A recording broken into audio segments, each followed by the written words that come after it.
Görünüşü kimi dadı da möhtəşəm olan pide hazırladım. Çox dadlı və möhtəşəm alındı. Əminəm ki, siz də hazırlasanız çox bəyənəcəksiniz. Videonu yaddaşa verin ki, siz də hazırlayın. Keçəyin hazırlanma qaydasına.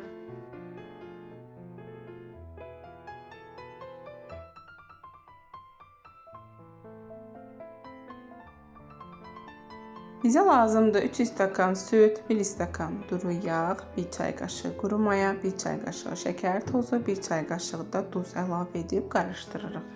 Üzərinə də 1 kiloqram un əlavə edib xəmirimizi yoğururuq.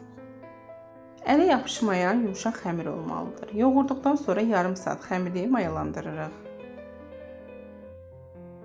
Və yarım saat keçdi, xəmirimiz mayalandı. Kündələr hazırlayırıq. Mən 8 ədəd kündə hazırladım və gördüyünüz kimi bol unun içərisində yayırıq. Gördüyünüz kimi uzunsov formada yayıb və kənarlarına pendir yerləşdirib bükürük. Kənarlarına pendir qoymasanız da olar, yəni vacib deyil.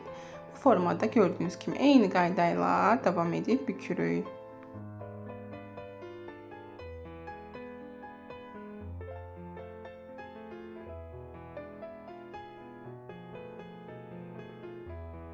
Hazır olduqdan sonra soba listinin içərisinə yerləşdirib içlikdən əlavə edirik. Gördüyünüz kimi bu içliyim tərəvəzlidir. Göbələk, yaşıl biber və qırmızı biberdən istifadə elədim. Biraz tavada qovururuq təxmini 10 dəqiqə. Qovurduqdan sonra içliyini əlavə edirik və kənarlarına yumurta sarısını çəkməyi də unutmuruq.